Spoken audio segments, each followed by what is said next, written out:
नरेडको नाशिक आयोजित होमेथॉन property expo 2025 आज दुसरा दिवस असून कुंभमेळा मंत्री गिरीश महाजन तसेच अभिनेत्री श्रुती मराठे यांनी भेट दिली। तसेच स्टॉलवर जाऊन भेट देण्यात आली। आलेल्या पाहुण्यांचा सत्कार आणि सन्मान करण्यात आला। तसेच अभिनेत्री श्रुती मराठे यांना नाशिकची पैठणी देऊन सन्मान करण्यात आला। आपल्या भाषणात मंत्री महाजन म्हणाले की नरेडकोच्या या तिसऱ्या प्रदर्शनाला मी भेट देत असून प्रत्येक वेळी काहीतरी नवीन आणि सकारात्मक उपक्रम पाहायला मिळतो। हरित नाशिक या संकल्पनेचे ब्रँडिंग अतिशय प्रभावीपणे करण्यात आले आहे।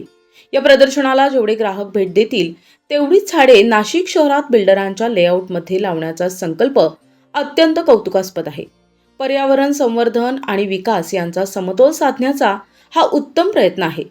राज्याचे जलसंपदा तसेच कुंभमेळा आणि आपत्ती व्यवस्थापन मंत्री गिरीश महाजन यांचे स्वागत आणि सत्कार होमेथॉनचे मुख्य समन्वयक जयेश ठक्कर आणि नरेडकोचे सचिव शंतनू देशपांडे यांनी केले। कार्यक्रमाला अखिल भारतीय विद्यार्थी परिषदेचे राष्ट्रीय संघटन मंत्री देवदत्त जोशी, आमदार देवयानी फरांदे, आमदार सीमा हिरे, लक्ष्मण सावजी, बाळासाहेब सानप, सुनील बागुल, विजय साणे, महेश हिरे, मुन्ना हिरे, सागर वैद्य, सुधाकर बडगुजर, हिमगौरी आडके तसेच नरेडको नाशिक शाखेचे अध्यक्ष सुनील गवांदे यांच्यासह अनेक पदाधिकारी आणि मान्यवर मोठ्या संख्येने उपस्थित होते।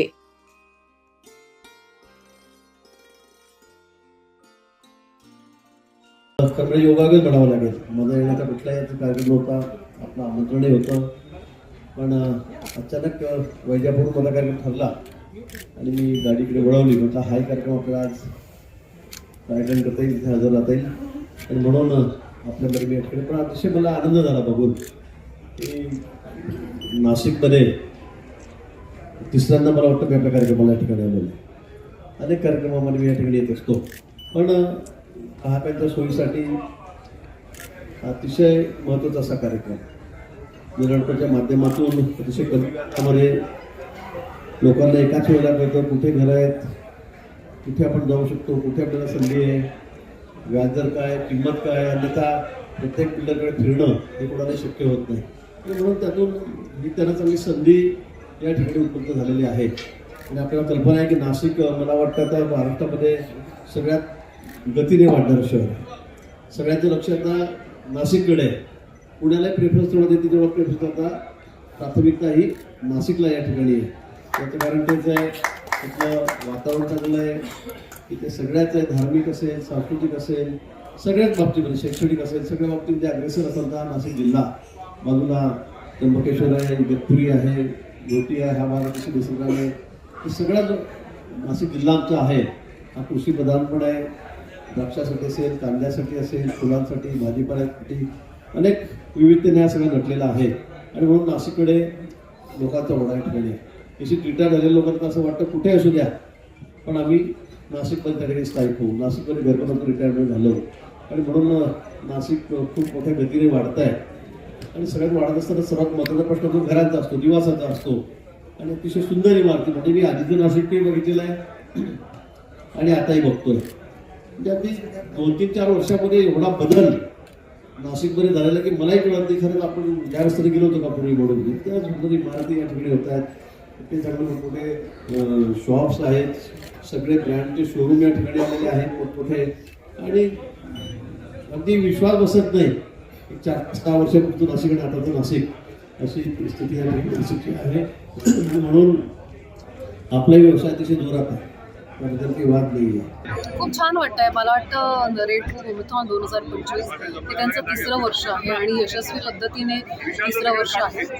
कालपासून सुरू झालेलं आज मी आलेली आणि अजून 2 दिवस आहे आणि मी ऑलमोस्ट सगळे स्टॉल्स व्हिजिट केलेले। खूप चांगल्या प्रॉपर्टीज आहेत, खूप म्हणजे तुम्हाला फक्त सिलेक्ट करायचं की तुम्ही कशासाठी येत आहे। तुम्ही अपार्टमेंट बघण्यासाठी येत आहे, विला बघण्यासाठी येत आहेत, शॉप्स बघण्यासाठी येत आहे, हे डिसाईड करून तुमचं बजेट डिसाईड करून तुम्हाला फक्त इथे यायचं आहे। बाकी सगळे व्हरायटीज तुम्हाला वेगवेगळ्या बिल्डर्सची व्हरायटीज इथे तुम्हाला बघायला मिळेल आणि मला असं वाटतं खूप चांगली संधी आपलं स्वप्नाचं घर इथे शोधण्याची आणि ते स्वप्न इथे पूर्ण सो नक्की या। अजून 2 दिवस शनिवार रविवार आहे नरेडको होमेथॉन 2025। लसीकरण आवाहन करायची गरज नाही आहे. खूप सुंदर छान आत्ता क्लायमेट आहे आणि मला वाटतं डिसेंबर आणि जानेवारीमध्ये नाशिक खूप मस्त असतं. मला दरवेळेस नाशिकमध्ये येताना खूप आनंद होतो कारण मला हे शहर खूप आवडतं आणि आज पुन्हा ही संधी मिळाली आहे द रेडको होमथॉनमुळे, तर खूप छान वाटतंय आणि खूप छान स्वागत केलं नाशिकमध्ये हेच आवडेल. म्हणजे मी मगाशी सुद्धा म्हणाले की मुंबई आणि मी आहे पुण्याशी, त्यामुळे घर आणि शिक्षण सगळं पुण्यात झालेलं आहे. कामासाठी आता मुंबईत राहते, पण हे दोन जर शहर सोडले तर अजून कुठलं शहरमध्ये मला राहायला आवडेल. तर मगाशीच सांगितलं, एक आहे नाशिक आणि दुसरं आहे कोल्हापूर. थँक्यू.